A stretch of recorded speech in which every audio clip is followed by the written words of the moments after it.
Alexey Muraviev. He's an associate professor of national security and strategic studies at Curtin University and joins me now live from Perth in Australia. Thank you so much for being with us on the program today. So let me get your thoughts. Do you think that this is a standalone incident or is it part of something bigger? It starts looking like it's part of something bigger. There is clearly a push towards creating havoc and creating mistrust within a very complex geopolitical entity, which is Dagestan, and probably using Dagestan as a starting point because there were a couple of minor incidents reported in Chechnya, but the situation there seems to be under the control.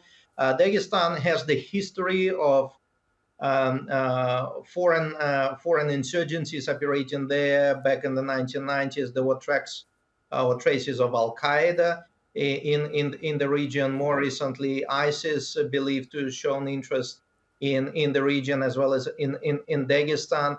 And clearly, as Dasha just reported, it's a very complex republic. So there were instances of disapproval, disarray at the time when some Palestinian refugees were evacuated to Dagestan on the perceptions that they were in fact Jews and not Palestinians. So there are continuous attempts to destabilize the situation, and by that, obviously, destabilize the internal security in Russia. So you think that's their only motive, to destabilize the region, or is there something else behind these reoccurring attacks that we've seen? Look, I mean, if we take into account this recent incident where you had a simultaneous attack on the place of worship of Jews as well as a Christian Orthodox in the Muslim-dominated republic, clearly it's supposed to provoke a backlash of some sort. It's supposed to demonstrate intolerance, ethno-religious intolerance. It's supposed to generate news, international news. The fact that we're discussing it is an indication of their partial success in this sense. And it's supposed to cause distrust. So all these goals, all these objectives, which are clearly laid out, demonstrate to me that the intent hasn't been spontaneous, rather than being taken into account during the planning stage. And obviously, the way how these perpetrators operated, the way how they work with, the way that they managed to inflict significant casualties on the law enforcement suggests that they have gone through training, that they were seriously motivated because they were fighting until the last person.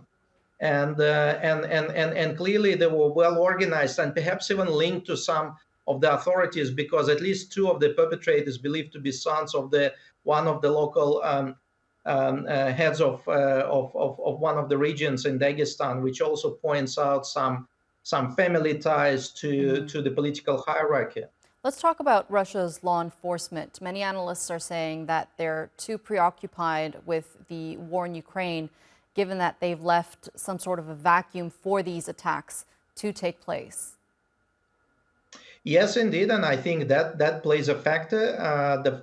That most experienced units have been committed to the war effort in Ukraine. Plus, we need to remember that Dagestan was one of the places which saw partial mobilization, which Putin called upon back in September last year. So there were significant number of relatively loyal Dagestanis that were drafted into the ranks as well.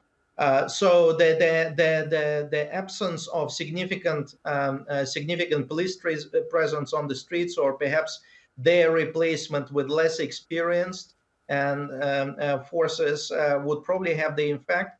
But the way how you operate against terrorist cells, or with the way how you try to mitigate terrorist cells, is not just by having overt police presence or overt law enforcement presence. It's the effectiveness of your penetration of those cells. So when a law enforcement agency achieves success, that means that they have actually received an inside information.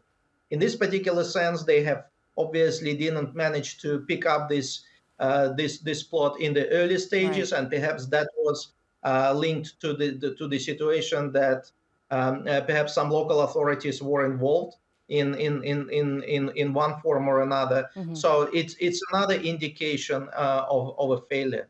Okay. Professor Alexey Muraviev, thank you so much for being with us here on the NewsHour and sharing that analysis with us.